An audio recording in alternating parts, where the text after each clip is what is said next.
Selamat datang channel Trading for Better Life. Hari ini IHSG ditutup turun 13% ke angka 6.801. Dan di video ini saya coba menganalisa satu emiten yang terkena gugatan hukum dan hari ini turun lumayan dalam. Semoga analisa yang diberikan ini bisa bermanfaat dan membantu teman-teman dalam mengambil keputusan. Untuk teman-teman yang belum subscribe channel ini, bisa tekan tombol subscribe agar tidak ketinggalan informasi dan analisa saham terbaru yang akan di-upload setiap harinya. Saham pertama yang saya analisa adalah saham PTPP. Saham PTPP hari ini turun 4% lebih ke harga 745. Bisa kita lihat di grafik, secara tren saham PTPP saat ini memang masih bergerak sangat downtrend. Sebelumnya sempat rebound dari harga 850, tapi mencoba break garis EMA 150 dua kali masih gagal break, dan saat ini malah sudah turun di bawah support kuat di 800. Bisa kita lihat support 800 dari bulan September tahun 2020 bisa menahan penurunan dari saham PTPP. Tapi saat ini support 800 sudah terlewati dan harga 800 akan berubah menjadi resistennya. Dan jika kita lihat, PTPP malah sempat menyentuh angka 485 atau bisa kita jadikan harga 500. Jadi hati-hati, secara tren saat ini PTPP masih bergerak sangat downtrend. Dan penurunan tajam hari ini karena ada pemberitaan bahwa saham PTPP terkena gugatan PKPU. Ini bisa kita baca sekilas. Ada gugatan oleh dua vendor ke Pengadilan Niaga Jakarta Pusat.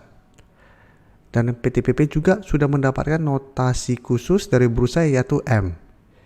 M ini menandakan jika ada permohonan penundaan kewajiban pembayaran hutang atau PKPU. Jadi mungkin setelah ada gugatan ini, banyak investor atau trader yang kecewa karena mungkin takut akan seperti WSBP yang malah terkena suspend sampai sekarang. Jadi saat ini bisa kita lihat masih sangat downtrend, dan jika kita lihat data broker summary ini masih distribusi, tapi asing memang terlihat masih terus akumulasi. Hari ini juga asing malah masuk dengan jumlah lumayan besar. Jadi dari data yang kita dapat, menurut saya saat ini untuk PTPP apabila teman-teman mau coba entry, sebaiknya wait and see dulu. Jadi walaupun terlihat asing satu minggu terakhir melakukan akumulasi, tapi secara tren PTPP masih bergerak sangat downtrend. Memang masih ada potensi untuk technical rebound sementara karena 4 hari terakhir sudah ada candle merah yang lumayan solid, sehingga ada potensi untuk rebound. Tapi bisa kita lihat sebelumnya juga PTPP sempat rebound dari support 800, tapi setelah rebound satu candle malah terus bergerak turun. Jadi apabila teman-teman mau coba entry, saya bisa tunggu di sekitar harga 700. Tapi apabila teman-teman entry pun sebaiknya hanya trading jangka pendek. Dan pertimbangkan untuk cut loss apabila ternyata pada saat rebound harga 700, tiba-tiba PTPP mulai berbalik arah kembali. Karena ingat secara tren PTPP masih bergerak sangat downtrend. Dan harga 800 saat ini sudah berubah menjadi resisten kuatnya.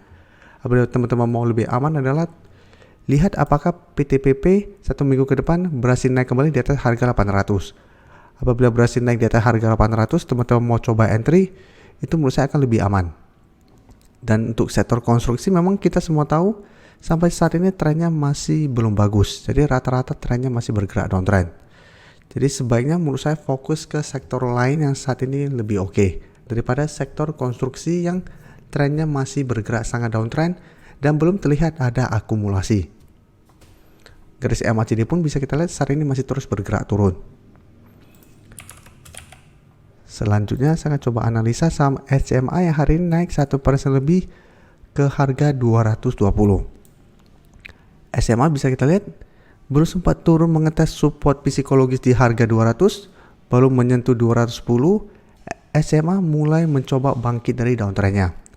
Dan saat ini tepat di resisten 220.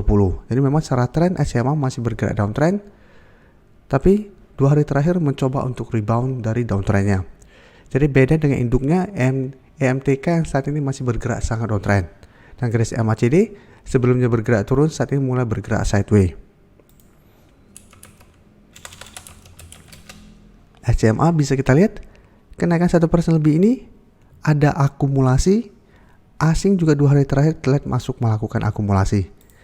Jadi ini yang membuat menurut saya SCMA layak untuk dipantau. Jadi walaupun secara tren masih belum bagus, tapi kenaikan hari ini ada akumulasi dan saat ini berada tepat di resisten. Jadi apabila SMA 1 minggu ke depan berhasil break harga 220, menurut saya menarik untuk dipantau dan bisa coba entry dengan target jangka pendek di garis EMA 50 sampai harga 240. Jadi tetap pertimbangkan untuk take profit di sekitar target harga ini apabila SMA pada saat mengetes harga ini mulai berbalik arah kembali. Jadi tetap ingat, selalu saya jelaskan, selama masih gagal break kedua garis EMA, SMA atau semua saham yang sedang downtrend masih ada potensi untuk kembali bergerak turun. Tapi menarik untuk dipantau untuk trading jangka pendek apabila SMA berhasil naik di atas resisten 220 ini.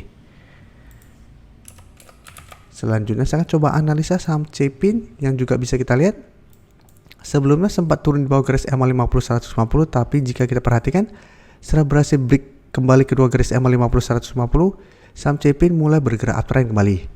Dan hari ini naik 0,43% ke harga 5.900. Dan untuk resisten kuat memang masih di harga 6.000. Dan garis MACD sebelumnya bergerak turun saat ini telah naik dan berpotongan.